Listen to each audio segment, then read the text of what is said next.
Hello everyone, I'm Julian Zelensky and welcome inside Studio 7 for an inside look into the bike race that has millions of eyes descend on Bloomington, Indiana each year. With the men's and women's Little 500 bike race just days away, teams are in their final moments of preparation before race day.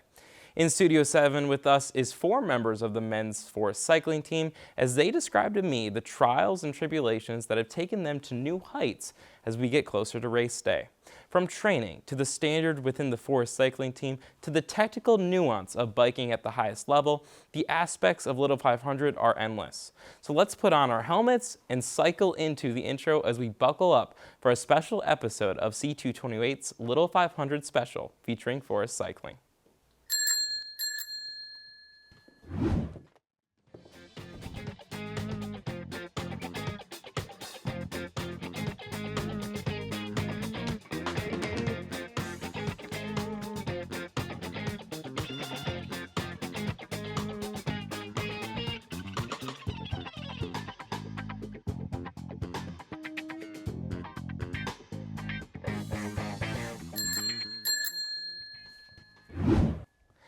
While dubbed the greatest college weekend, it's always special to get to sit down with the people who make it possible to compete at the highest level today. And today I have 4 of them with me from Forest Cycling with Romy Grimes, Griffin Murphy, William Bridgewater, and Jayson Kemp. First off, guys, thank you for being here today. I want to preface that because I know you're busy. It's race week. Thanks for having us. Could you guys give me a little bit just about each of you, kind of what's your role within the team, and then maybe a little bit about yourself as at IU maybe as well?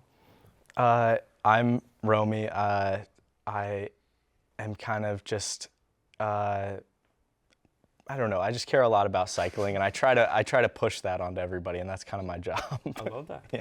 I would hope you all care a lot about cycling. Yeah, we do. Griffin? Yeah, he's good at that. I'm Griffin. I am actually, this is going to be my first time running Little 500, so I got 3 veterans to the left and right of me to kind of show me the ways. But yes, I'm the newcomer, and I'm very excited to be representing Forest out there on Saturday. Yeah. Will, team captain. Yeah. I've been riding this will be my 3rd year with Forest, but yeah, it's been awesome. Like, I found cycling because of some guy I knew from cross country, and I just really love being in the Little 5 community. Yeah. So yeah, I'm Jayson. This is going to be my 2nd year riding for Forest. I mean, I feel like we all have an equal part in Forest cycling, but I'm just really excited for the race this year. Love it. The first question that I kind of thought of for me was the fans get to see the race, right? And they see some of the other stuff you do, whether it's an elimination race or some of the cool stuff, March Madness style brackets and whatever. Mm-hmm. The fans get to see that. But I'm curious about what are some of the defining moments that you think kind of go unnoticed, per se, when people talk about racing at this high level? And that could be any of you. Romy? Yeah, so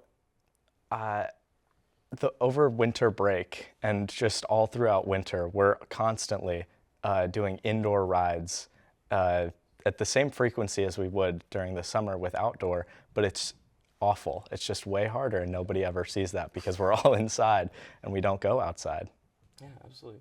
Anyone else? Griffin, maybe? It's something that I think every team does, every team can attest to, but we definitely try to emphasize getting on that kind of a schedule, getting on that, really keeping that regiment more than getting on anything new, is keeping that up from the fall season, which is usually pretty fun. But I mean, yeah, every little fiver, I think, can attest to the roller session. You know, while that is hard to do that week after week, it definitely prepares you for the spring and for the race later on. I don't know how you guys balance on it. I was telling you, I was with these guys a couple weeks ago, and it was very much a little scary. But in any case, I'm curious also about, and I met a couple of you guys a couple of weeks ago, and Will, you talked a lot about, or at least I asked you about team culture. How do you guys build that from the ground up versus something that feels a bit more manufactured in terms of maybe something that maybe isn't as strong in terms of maybe the grounds or kind of the culture that's created within your guys' group? Yeah, I mean, really, I think it just comes down with how much time we spend with each other on the bike. I mean, especially during the fall, we're having 10 up to 15-hour weeks where we're doing long rides, we're riding with each other all the time, and when you start off, you don't know each other at first, but I mean, you're gonna, after you're doing long rides, you're suffering with each other in workouts and stuff. you build that kind of like that team chemistry, and then obviously there's stuff outside of the workouts and the riding that we do together to hang out. But really just like when you kind of ride together and get to know each other on long rides, it's a good time, and that's kind of, I guess, how we foster that kind of culture. Yeah. Jayson, anything to add? I would say like we're not like an organization that like has people constantly coming in, like a Greek organization or anything like that. So we really have to try hard to get people interested in cycling, and I feel like we're doing a pretty good job of that right now with our rookies. But I feel like Forest has always had that good culture of like, man, we're going to make cycling fun, and we're going to work hard, and I feel like that's really good. Yeah. And it seems like you're kind of pointing to the fact that you need the right people, right? The right characters within the room, within those winter months that, Romy, you're mentioning, to be successful. And like you said, there's not a ready supply of people, so it's important to pick the right ones. So I totally understand that. Mentally, when you guys are getting ready before a race, or whether it's in the training room, maybe the week before, this is that week, how much of it is nerves? How much of it is maybe just a willingness and want to get out there and maybe an anticipation of the moment? Is it nerves? Is it both? Is it a little bit of both? What goes into that kind of mental process, maybe, Griffin? I mean, is that something that you get nervous about? I mean, there's a lot of things, I think, leading up to the race that just make me extremely nervous. I mean, so, for example, the past month or so, we've been having a lot of these Spring Series races, so it's really just to kind of lead up to the Little 5, see where you're at, team-wise, individual-wise as well. Every time that I toe the line on that track, if it's practicing exchanges with guys, if it's getting ready for our team pursuit race, it's one of those things where it can be nerve-wracking, but like we said, when you foster that culture and that community, it makes it a lot easier to trust these guys when you're flying around at 25 miles an hour, or, basically throwing bikes to one another. Yeah. It's really fun, but it is not easy. It's a little bit scary. Yeah, I mean, listen, 125 miles an hour, that sounds a little scary to me. I mean, listen, guys, I mean, I go 55 on the highway. My friends make fun of me for it. So did I say 125? I meant to say 25. I was going to say, I was like, I'm really sorry. 125, that sounds, you guys are flying around like missiles there. I don't know if that's humanly possible, but listen, you guys are really good at what you do. I mean, Within the context of kind of you guys trying to stay within yourself and kind of the race versus getting affected by who may be near you on the track, are you guys thinking about other teams when that happens, or are you guys focused on trying to run your guys' race? We're absolutely focused on other teams around us on the track. It's one of the things that we talk about most in team meetings is who to be around, who do we want to engage with on the track, especially during the Little 5 race. But we even talk about who we want to be. It's more of using, but working with or being behind in the Spring Series races as well. That's so interesting. Will, anything to add? I know you're... Well, I'll just say, like, I mean, one of the biggest things about racing is just, like, knowing who's around you in the pack. So, obviously, like, knowing the good teams, knowing the good riders is super important, especially, like, for staying safe in Little 5. And also, usually it's the safest towards the front of the pack. So, knowing, like, the good teams to, like, be around at the front of the pack is always a good thing. So, a lot of people, especially when you're burning Little 5, you hear, like, people like talking about, like, marking teams. You'll see teams follow each other on and burn. So, that's definitely a big part of, I guess, what goes into race day. Coming up next, we'll be breaking down some of the equipment and technical aspects of the Little 500. But first, a special look at the Forest cycling team in their action as we get closer to race day.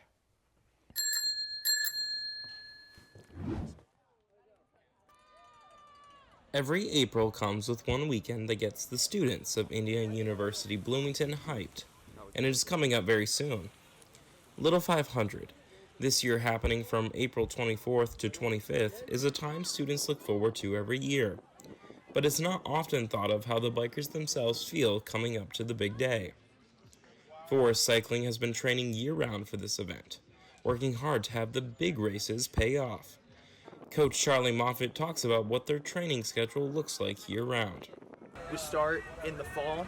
I told them to race over the summer, but I'm not on them super much. They hear it from me all through the school year, so I let them do their thing over the summer.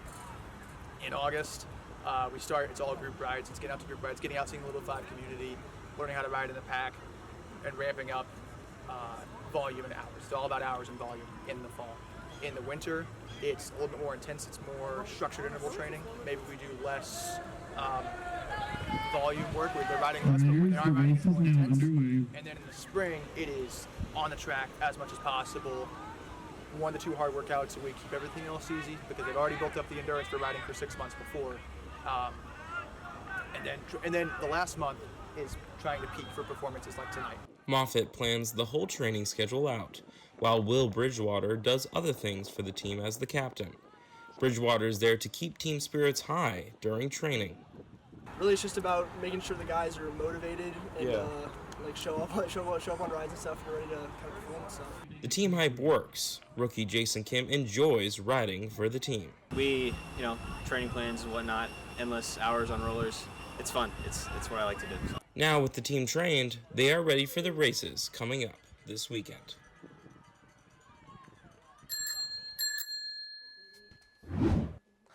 Welcome back, and as we our audience can see, not only we moved to a different spot, but we also have some equipment in front of us, and I'll get to the actual bike here in a second because I have a question about that. That's at least kind of something I'm interested in. But first, we have this roller kind of in front of us, and our audience can get a pretty good look of it here. But this is obviously what you guys use to get warm. We talked about it a little bit over at the couch.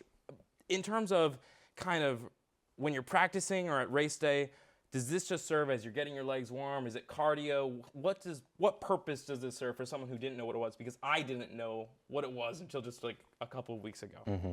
Yeah, so rollers are just a way that we warm up without having to like go a long distance, So we can do like 4 hours and just stay in the same spot if we really want to. But if we're warming up on the road, that would be like maybe we get five miles away from campus and then we have to come back.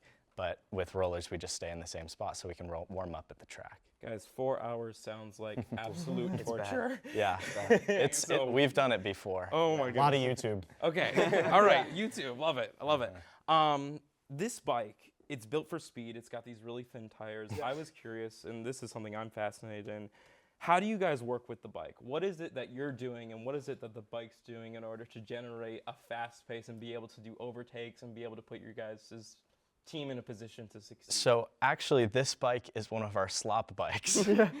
This is not the parts that we will use to race. On our race bikes, we actually have much wider tires because the track is basically gravel. Okay. Yeah, I was gonna say, in recent years, the stock little 5 bikes especially have like made a shift towards wider tires. These are actually, I believe, from at least this one. Like these tires are from like 23. So really? Even as you go farther back, they use even like kind of skinnier tires. But there's definitely been a shift to some wider tires, which gives you a little bit more grip in the turns, especially because like with the loose kind of track, you can kind of fishtail. But teams will experiment, and like we've been doing this as well, like with running the higher pressures because you get better rolling resistance and stuff like that. But a lot of the game with the bike is kind of like tuning into you personally and kind of seeing what works for you. That's so interesting in terms of tire pressures, how you guys play around with that. So you're saying this would be an older iteration of what has kind of now come in 2026. Is that kind of what I'm trying to understand? Mm-hmm. No, yeah, you got it. This is, as you can see, this is a 2025 bike. Yeah. So this is or actually, the frame is from last year, but we've got like wheels from 2023 tires, because I have a 2023 bike that I ride all over campus, so I know what these look like. Yeah. I think that's what we swapped out. Thicker tires now, too. Thicker tires now, yes. And I love that segue because, I think either Will or Romy mentioned the track. It's gravel. It is. Yeah. There's supposed to be some interesting weather going on this Saturday. I'm sure you guys will keep kind of maybe some tabs on it. Jayson, I see you smiling. Is that something you guys are concerned about? And how does that work with thicker tires, the gravel, and then the chance for maybe some rain in there as well? I mean, trees grow in the rain, right? So love that. Love that. Last year we mentally prepared for a rainy race, and it really helped either way, because when it was nice out, we were like, oh, great. But also like knowing how to ride in bad weather is also good, because the track does get slushy and it does get bad. But and when you say slushy too, like is that like muddy? Because I don't know how that gravel necessarily mixes. I mean, what is that I mean, kind of like? So like on really dry days, there's like sand pits on the track that you have to like work around. But those sand pits do turn into like just mud pits. Like, you know, when it snows and then there's just like slush all over the road. That's what it's like. Yeah. That's fascinating. Well, listen, To wrap things up, we wanted to give our viewers a little perspective on what being on the rollie actually likes. Romy, I know you volunteered. Thank you so much for being in the studio. Could you show our viewers what that looks like training-wise, just kind of how that works? I know Griffin's going to help us out here and get you guys all set up so we're not having any accidents here in the studio as well. All right. Here we go. Grab on. And then you just kind of start pedaling. Okay. Once you get up to speed, wow. it'll just That's all balance him now. like a normal bike. Yeah. And this is you saying, and like you said, you could go up to 4 hours. Yeah. Oh yeah. In the winter months, is that something common where you guys are trying to get your cardio up and all those sorts of things? We did that multiple times where we would do 4 or over that, 4 hours or more on a Saturday or Sunday. Dang. Okay. Well, listen, that's just amazing. Listen, Romy, you can get off now. I know I'm not trying to tire you out here. We got a long day ahead of us. Listen, guys. First off, huge thank you to you guys. Romy, get in. Huge thank you to you guys for showing up. Yeah, thanks all for right, having I us. want to make that clear. That's a wrap for our inside look at Forest Cycling Team and the Little 500. Huge thanks again for the guys at Forest for taking the time, and you can see them along with a multitude of other teams as they compete for cycling glory at Bill Armstrong Stadium this week. Thanks for watching this edition of C228's Little 500 Special. So long.